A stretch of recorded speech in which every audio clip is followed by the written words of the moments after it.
Boa tarde a todos. Esse é um assunto que a gente precisa abordar e trabalhar muito nas nossas igrejas, porque é de extrema importância para a família e famílias fortes, igreja também forte. Porque se as famílias vão mal, com certeza a gente vai ter problema, não somente lá, como também na igreja, como na sociedade e assim por diante, né? E a gente precisa saber como tratar essa questão, como tratar a educação dos nossos filhos, nós como igreja, juntamente com a família, não separado dela. E o que tem acontecido muitas vezes é que a igreja trabalha e a família não. E a gente vai ver que não é por aí que nós devemos caminhar. Então, o tema proposto para que eu falasse nessa tarde é esse: Associação Igreja Lar na educação dos filhos. E eu tenho estudado, tenho trabalhado com crianças e adolescentes, juntamente com os pais, e tentado analisar isso daí, como que tem sido vivenciado a vida espiritual no lar. Também lido bastante sobre isso e tenho percebido que essa vida espiritual no lar tem cada dia mais sido degradada, tem caído, né? E como nós vimos hoje o pastor Mauro falando de quem é a responsabilidade primeira da educação dos filhos, e nós vemos biblicamente que é dos pais, eu queria rapidamente analisar alguns textos com vocês. Nós não vamos expor os textos, mas somente para termos uma visão ampla do que a Bíblia fala a respeito disso. Você poderia abrir comigo lá em Gênesis capítulo 18. Gênesis capítulo 18, eu vou falar um pouco, expor o tema, não de forma exaustiva, mas somente sugestiva, para no final vocês poderem fazer algumas perguntas e a gente poder discutir um pouco a respeito, né? Porque de maneira exaustiva é impossível a gente trabalhar numa tarde como essa. Gênesis 18...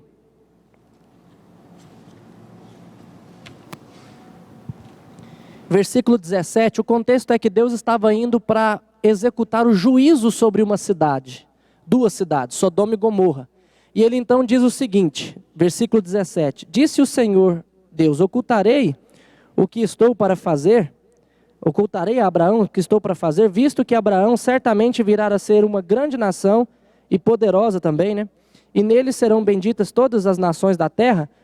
Versículo 19, porque eu o escolhi para que ordene a seus filhos e a sua casa depois dele, a fim de que guardem o caminho do Senhor e pratiquem a justiça e o juízo, para que o Senhor faça vir sobre Abraão o que tem falado a seu respeito. O Senhor não ocultava de Abraão o que ia fazer, porque ele escolheu Abraão para ser pai de uma grande nação e para que ordenasse aos filhos, para que cuidasse dos filhos, para que eles então não andassem segundo Sodoma e Gomorra, mas andassem ao contrário daquilo, né? Que eles praticassem a justiça, coisa que Sodoma e Gomorra não praticou, e que eles guardassem o caminho do Senhor. Outro texto, lá em Deuteronômio, capítulo 6,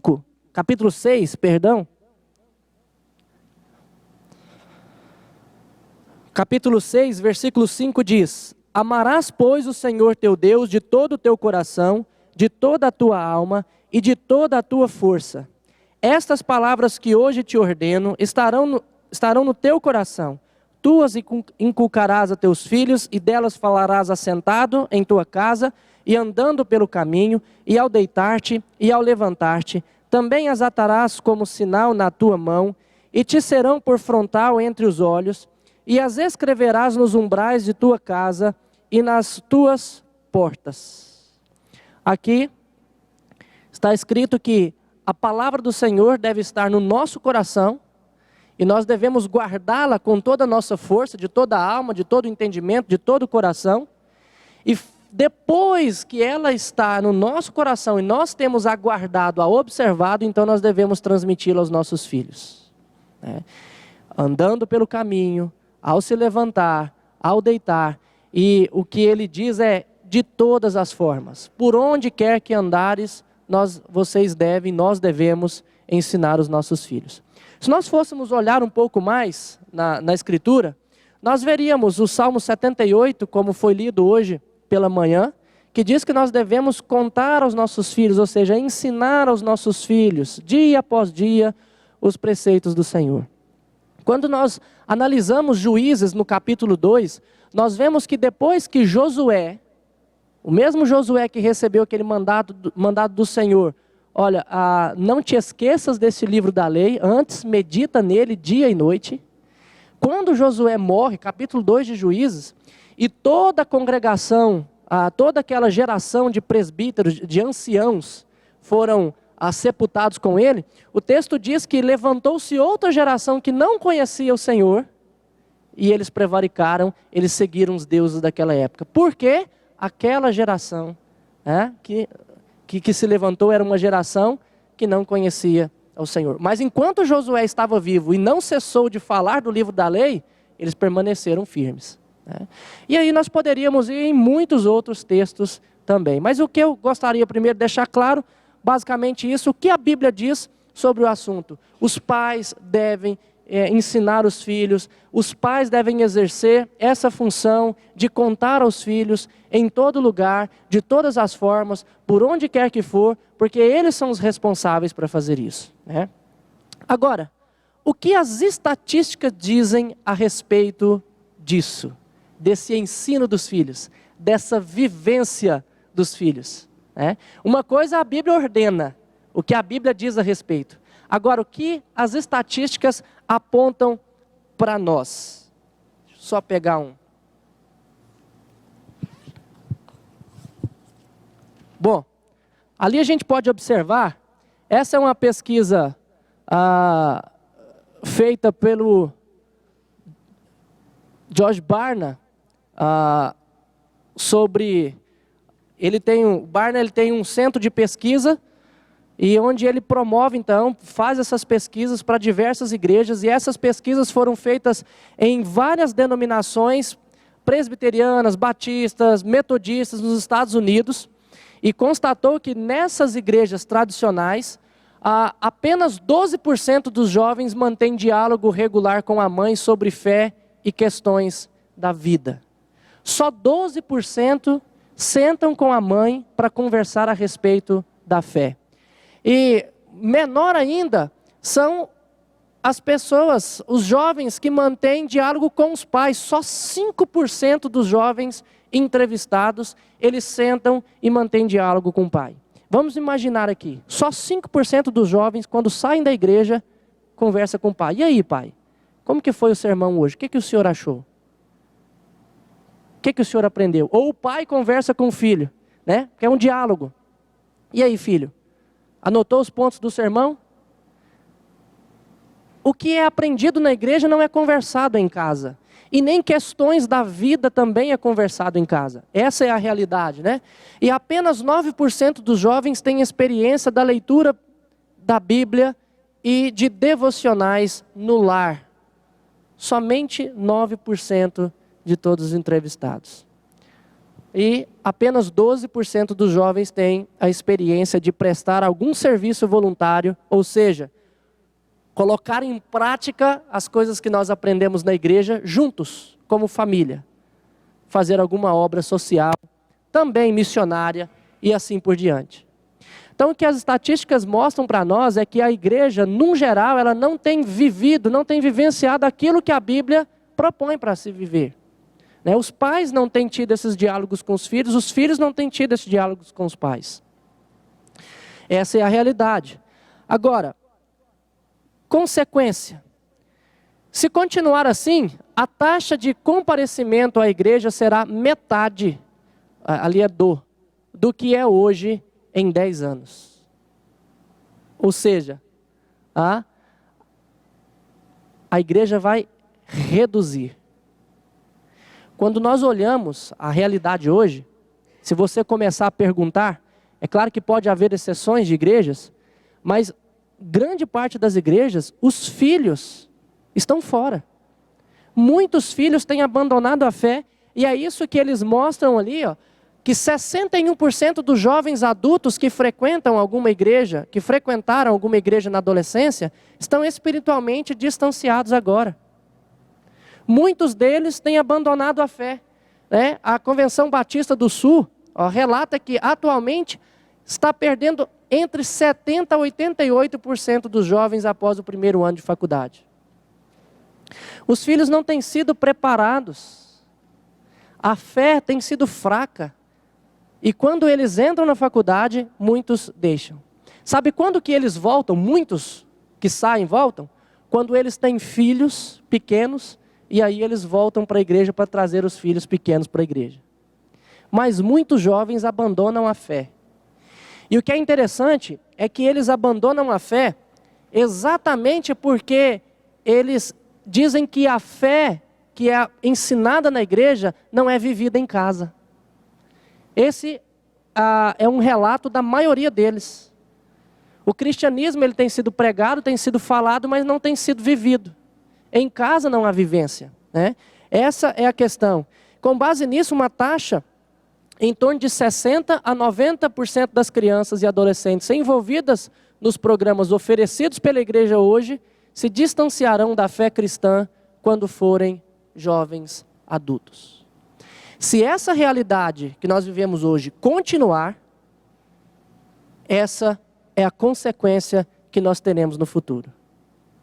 Com certeza. Por quê? Eles aprendem uma fé aqui, aprendem alguma coisa importante, boa, na igreja, mas quando chegam em casa, isso não é vivenciado. Então, quando eles chegam à idade adulta, e eles pesam na balança, vê que isso não tem muita importância na sua vida, não faz diferença na sua vida, é só teórico, então eles vão e abandonam a fé. Isso é o que tem acontecido muito nos nossos dias, né? Agora, por que isso aconteceu? Por que isso chegou até aqui? Queria falar um pouquinho a respeito de como que nós chegamos a essa família de hoje, né? Um breve histórico da família. Se nós voltarmos lá no século XVIII, início do século XVIII, a gente percebe, a gente vai notar, vai ver famílias que elas viviam dentro de casa. Aí nós temos uma família típica, onde o pai, um artesão, ele está presente dentro de casa. Ali nós notamos um ambiente familiar, com jarros de flores ali, e dentro da sua própria residência, um cantinho que era feito ali, e nesse cantinho eles então trabalhavam, e o filho aprendia junto com o pai. Durante todo o dia o filho estava com o pai. A família trabalhava unida, a mãe e o pai trabalhavam juntos na educação do filho. E este era o modelo de família que existia antes, ali no início do século XVIII. Então, a vida familiar, quando eles iam para a igreja, eles aprendiam e aplicavam aquilo juntos no cotidiano. E as experiências do cotidiano também eram levadas para a igreja. De forma que não existia uma vida dupla, ou seja, uma dentro da igreja e outra fora da igreja. Mas era uma vida só, né? O evangelho sendo vivenciado ali. Com o advento da Revolução Industrial, o que teve que acontecer? Com a Revolução Industrial, o que aconteceu com essa família? Acabou. Porque o pai começou a ter que sair para trabalhar. E ali, a responsabilidade da criação, da convivência, ficou sobre as mães. Sobre as mães, né? Para que elas então exercessem esse papel. E o pai então tem que sair de casa. Ele agora vai ser aquele provedor que vai trabalhar, colocar o sustento dentro de casa, porque dessa maneira já não tinha mais como sobreviver. E automaticamente ele se ausenta do lar. E as jornadas de trabalho não eram como as de alguns anos atrás, né? Porque hoje também está voltando como era na Revolução Industrial, a jornada de trabalho. As pessoas saem 6 horas da manhã e voltam 8 horas da noite, né? E quando não voltam mais tarde. Mas o que aconteceu foi isso. Então o pai começou a se ausentar. Com o passar do tempo, e vindo agora a pós-modernidade, isso se tornou pior. Por quê? Porque agora as mães também saem para trabalhar. Quantas mulheres têm ganhado o mercado de trabalho? E hoje, se vocês pararem para pensar, as filhas não são mais instruídas a serem esposas, mas a serem grandes profissionais. O que importa? Quantos adolescentes não sabem fazer mais comida, nem aprendeu ainda a fazer comida, né? 15 anos não sabe, se ficar sozinho em casa, não sabe se virar. Quantas meninas e meninos que não conseguem se virar? Por quê? Porque o foco é os estudos, o foco é o mercado de trabalho. E todos vão ingressar no mercado de trabalho. E isso tem acontecido nos nossos dias. E com isso, o que tem acontecido na educação dos nossos filhos? Uma terceirização. Porque nem o pai e nem a mãe podem fazer isso, porque eles estão trabalhando. Isso fica a cargo de quem? De um terceiro. Ele empreita isso, ou terceiriza para que outras pessoas venham e façam. Quem são as instituições? A escola e a igreja. Hoje nós estamos falando de igreja, amanhã a Tia Nelly vai falar sobre escola. Mas essas são as duas instituições que têm que têm educado, que têm ensinado os nossos filhos. E por quê? Por causa da nossa sociedade pós-moderna. E isso, gente, com isso nós entregamos, quando os nossos filhos não estudam em uma escola cristã, mas em uma escola do governo, nós estamos entregando de mão beijada para o governo educar. Fazer exatamente aquilo que a gente condena, porque lá eles colocam de qualquer jeito. E a maioria do tempo, os filhos passam exatamente na escola. Isso é uma realidade atual, principalmente nos grandes centros, como Goiânia. Minha filha estuda o dia todo. Ela entra às 7h30 da manhã e sai às 6 horas da tarde. Ela estuda o período integral. Graças a Deus ainda a gente tem condições de colocar em uma escola cristã, uma boa escola, que nos auxilia nisso. Mas a realidade de todos, da maioria, tem sido essa. E muitas vezes ainda quando as crianças chegam em casa, os pais ainda não chegaram. Ou pelo menos um deles vai chegar depois. E isso tem sido terceirizado. Então, no final de semana, o pai pega e traz para a igreja. Para que os tios, as tias, então, ensinem isso. E os pais, então, mergulhados nesse ambiente de trabalho, não têm tido como educar os filhos. Eu trouxe aí uma chargezinha para a gente ver, do Maurício Ricardo. Ele já percebeu o que tem acontecido no nosso meio. E não é só no mundo, não. A gente vivencia isso na igreja. Eu, como professor de escola evangélica também, presencio isso dia após dia com os alunos, e até mesmo dentro da igreja, esse tipo de mentalidade e esse tipo de comportamento. Olha lá.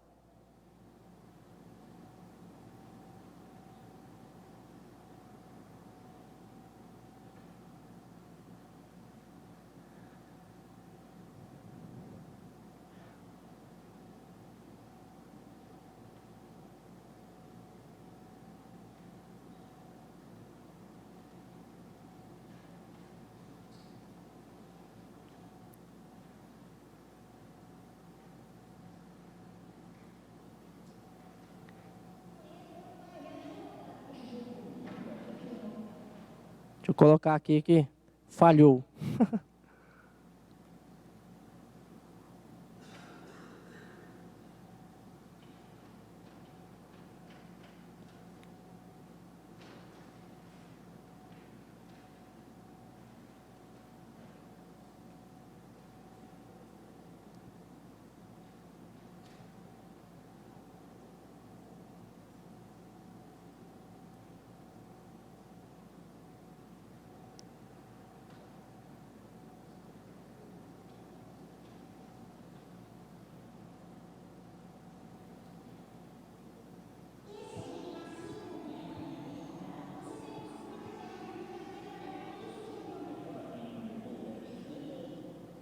Como o dinheiro não deu, você conseguiu mais 50, ameaçando o filho do vizinho com uma pedra. Aquele menino é um mentiroso. Fiz isso sim, mãe. E você mentiu pra sua avó que eu mandei pegar R$100 com ela e pagaria amanhã. Dona Naí tá esclerosada, Beth, é claro. Eu precisei porque o jogo custou quase 200 paus. Me dá isso aqui. Não, mãe, é meu, pai, me ajuda. Deixa o jogo com o menino, Beth. Ele tira nota boa. Toda criança faz traquinagem. Você não tá entendendo, Astolfo. Esse jogo só tem ladrão, assassino, traficante, prostituta. Por isso que o Júnior tá assim. Como você pode culpar o jogo, mãe? Eu nem joguei ainda, tá lacrado. Tá vendo? Ele tem razão ou não tem? Nesse caso, sim. Quer dizer, não, é que... Aí o menino é rebelde por causa da sua incoerência. O que estraga a cabeça da criança não é game, é a educação que recebe dos pais. Ah, nisso você tá certo. Então posso jogar? Não. Mas você falou que o pai tá certo. Sim, mas eu não... Aí olha a incoerência. E essa é uma realidade, gente, que a gente vive dia após dia. Os pais estão perdidos.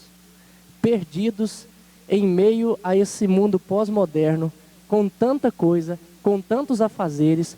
E isso eles já não têm mais aquela harmonia que lá atrás eles tinham antes, quando caminhavam juntos dentro de casa. Não é que a pós-modernidade é ruim. Todos nós gostamos das coisas que nós temos, que a pós-modernidade trouxe, a tecnologia e tudo mais. Mas o que nós não temos sabido fazer é exatamente conviver com essa tecnologia, com essa modernidade, com o trabalho. E os pais têm embaraçado nas pernas e não têm tido sabedoria de educar os filhos. E isso sim tem sido um problema para nós, né? Um grande problema para nós. O que a gente precisa então perceber? O que a gente percebe nisso? Que os pais faltam envolvimento com a tecnologia. Gente, todo lugar que você vê, esses dias já tem tempo já, numa mesa, quando nós fomos fazer uma reunião da UPA em uma das casas dos meninos, dos adolescentes, havia ali 10 pessoas, 5 casaizinhos. 2 estavam namorando, 2 casais namorando e 3 paquerando. E de repente eu tiro uma foto de cima da mesa, porque todos os 10 estavam no celular. Eu imagino até que tinha alguém conversando com o outro do lado no celular. Porque isso é o tempo inteiro. O WhatsApp, ele é muito eficiente, mas só que tira a nossa paz o tempo inteiro. Eu passei um final de semana sem acessar a internet, e quando cheguei aqui, quando pegou o sinal de internet, eu tinha 3.000 mensagens no WhatsApp. Em um final de semana. É muita coisa. Como que você acompanha tudo isso? E se a gente não parar, é o tempo inteiro desse jeito. Então, o entretenimento, o trabalho e tudo mais, nós temos o tempo inteiro junto conosco, no celular. O celular passou a ser uma extensão nossa. O notebook, tablet e tudo mais. E isso falta o envolvimento familiar. Eles estão juntos, mas estão presentes ali, mas não estão juntos de fato. Outra coisa que tem acontecido, a mentalidade de deixar os filhos na igreja. É aquela do pai achar que ele tem que levar o filho para a igreja e deixar lá. Não, nós não podemos faltar à escola dominical, nós não podemos faltar ao CP, nós não podemos faltar à UPA, não podemos faltar à reunião que vai ter disso, não podemos faltar o outro, nós não podemos deixar de ir para a igreja. Ou de pelo menos levar os filhos para a igreja.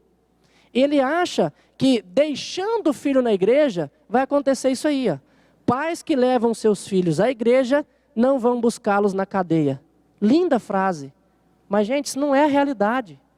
Não é a realidade. Porque aquela estatística que nós vimos no início,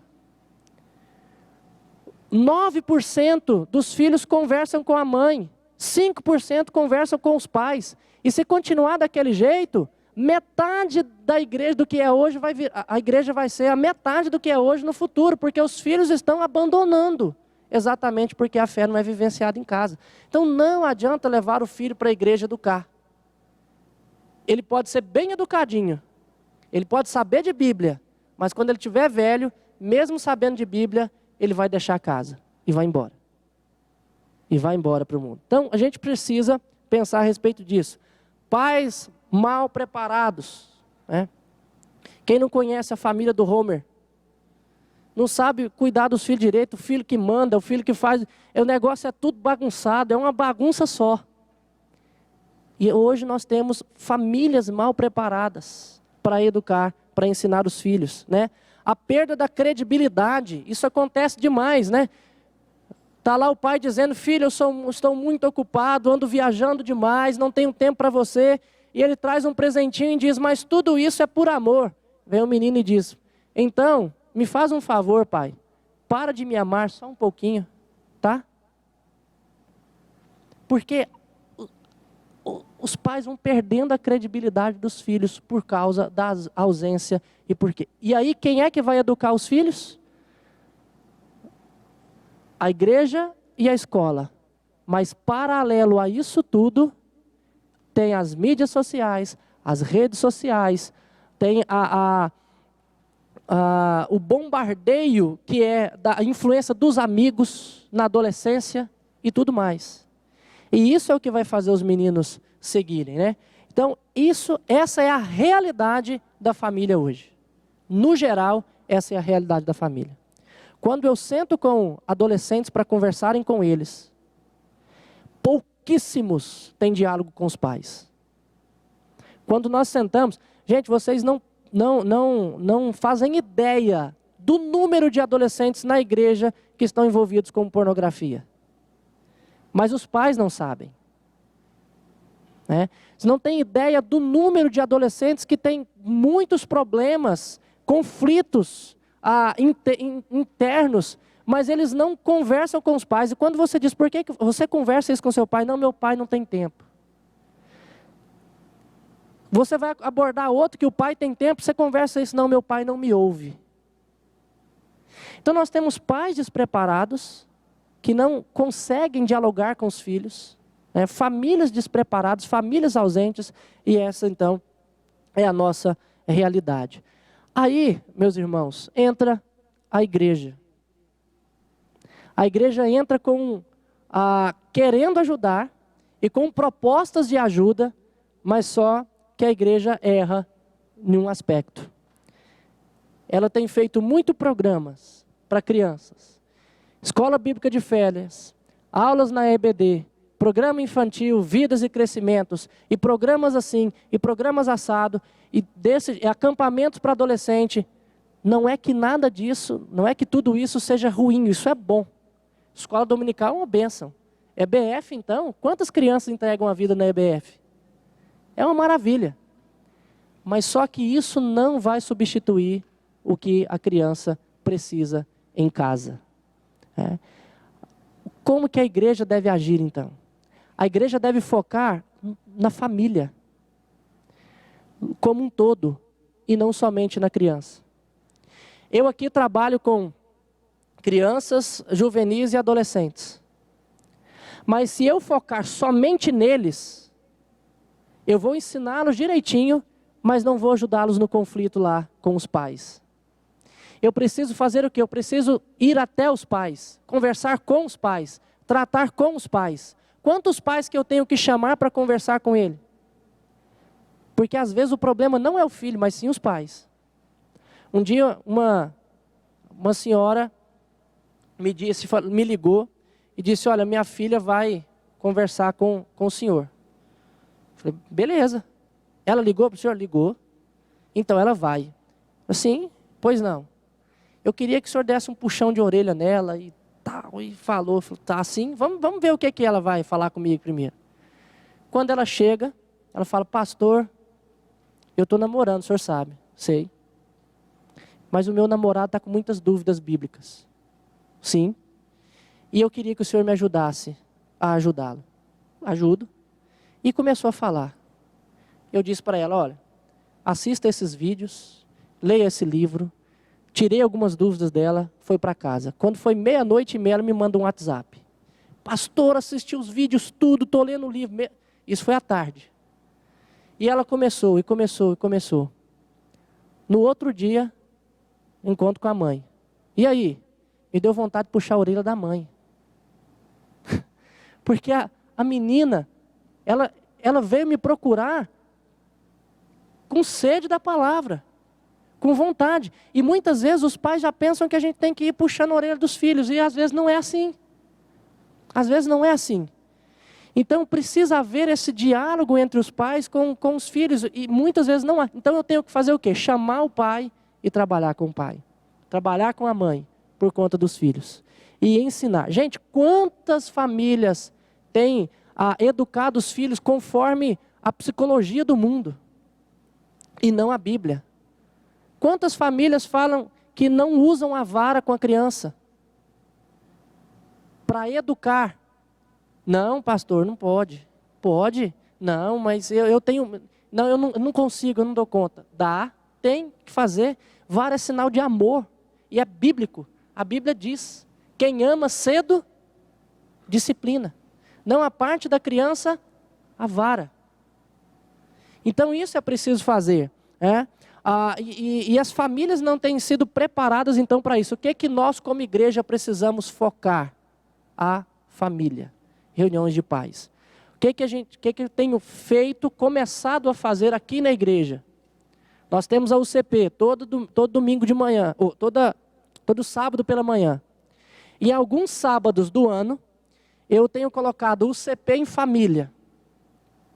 E tenho trazido os pais para brincar junto com os filhos e para que eu possa falar aos pais, ensinando algumas coisas.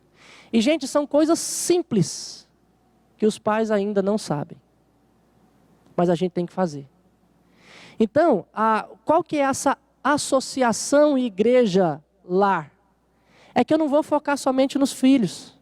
Eu não vou focar somente na escola dominical para ensinar a criança. Somente na EBF para que a criança venha e entregue a vida para Cristo. Os não crentes, quando trazem os coleguinhas. Não é em acampamento de adolescentes, somente em acampamento de adolescentes, para que eles então tenham mais um momento especial com Deus. Mas é focar na família, ensinar os pais. E preparar também jovens, para que eles não sejam piores do que muitos pais que têm sido hoje. Esse é um grande problema, né? Então, quando nós buscamos resolver o problema, quando a gente fala sobre isso, muitas igrejas ou muitas pessoas já logo pensam, pronto, agora eu sei o que é que faltava, o ministério de família. E ele pega e vai criar um ministério de família para tratar sobre temas de família. É exatamente assim que é feito. Então tem o berçário, tem o ministério de criança, tem o ministério de jovens, tem o ministério de adulto. Estou colocando ministério porque às vezes pode... É claro que a presbiteriana trabalha com sociedades, né? Mas no geral tem outras coisas também, outros ministérios que podem existir. Então, o que acontece? Qual que é o erro disso daí? Por que isso está errado? Porque isso vem em bloco, né? Aqui permanece do mesmo jeito. Aqui também, aqui também, aqui também. Agora é criado um outro ministério para tratar sobre o tema.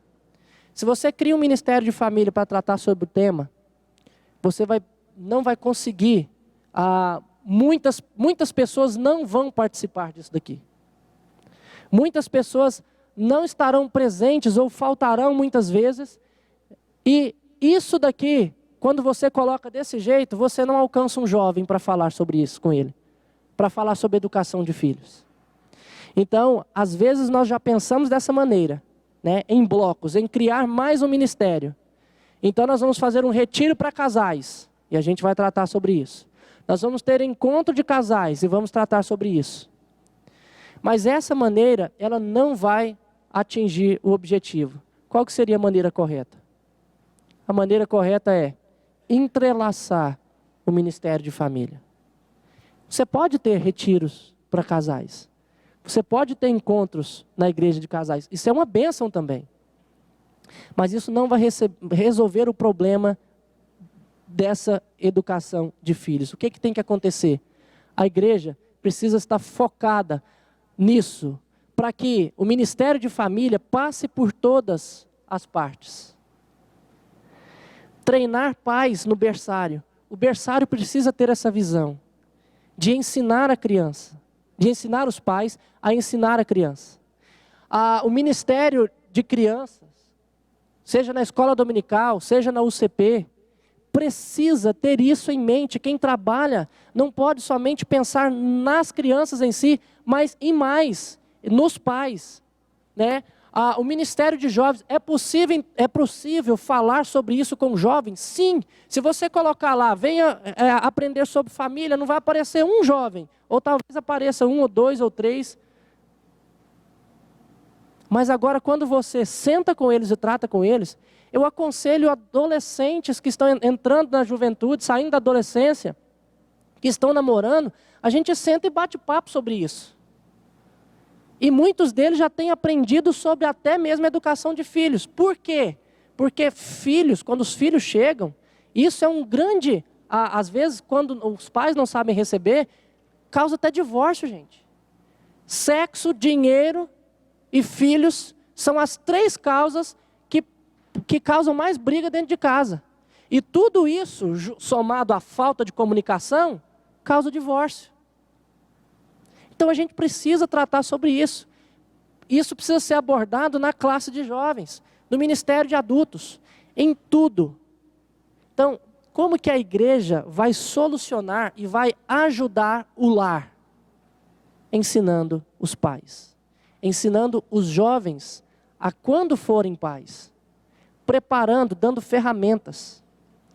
Calvino, é interessante que João Calvino, quando ele falava de como que o Estado cooperava com a igreja e a igreja cooperava com o Estado, ele dizia que o Estado cooperava com a igreja porque a protegia e proporcionava um ambiente de paz para que ela pudesse então fazer o seu trabalho, pregar o Evangelho. Em contrapartida, a igreja cooperava com o Estado, entregando ao Estado o quê? Bons cidadãos. Pessoas educadas, ensinadas na palavra de Deus, que seriam bons cidadãos. E eu penso dessa maneira com relação à igreja e à família. Como que a igreja vai fazer para a família, vai ensinar, dar as ferramentas para os pais, educarem os filhos, criarem os filhos, porque os pais estão como aquela charge, perdidos, totalmente perdidos, por causa do nosso mundo pós-moderno. Por causa de tantos afazeres, por causa de a televisão diz uma coisa, a psicóloga diz outra coisa, lá no trabalho tem um tanto de amigas e amigos que diz outra coisa. E o que acontece? Eles ficam doidos, peraí, eu uso a vara ou não uso a vara? Super Nani diz que eu não posso usar. Mas espera aí, a Bíblia diz que eu tenho que usar. Quem é que está certo, a Super Nani ou a Bíblia? Mas ela educa tão bonitinho. Mas a minha psicóloga disse isso. Mas o governo está dizendo... E entra naquilo ali. A mãe, a hora que quer disciplinar, o pai chega... Não. O que a igreja tem que fazer? Ensinar, ajudar. E a igreja, então, provendo essas ferramentas, ela ajuda a família. E os pais ajudam a igreja. De que maneira? Entregando bons filhos, bons crentes e vivenciando essa vida no lar, né? Dessa maneira. Elementos essenciais para se tornar uma igreja voltada para a fé no lar. Primeira coisa, pastor titular ou efetivo, né? Que o pastor titular ou efetivo, ele compre a ideia. Se o pastor não compra essa ideia, se ele não tem em mente isso, essa importância, não adianta. Não vai para frente. Não adianta um líder do ministério infantil ter essa ideia. É preciso que o pastor tenha essa ideia. Por quê? É preciso que isso faça parte, seja parte da estratégia da igreja. Nós precisamos montar estratégias com relação a isso. O ensino, a paz, a família, ensinar a promover o culto doméstico, a leitura bíblica dentro de casa, a ensinar os pais a contar história para os filhos.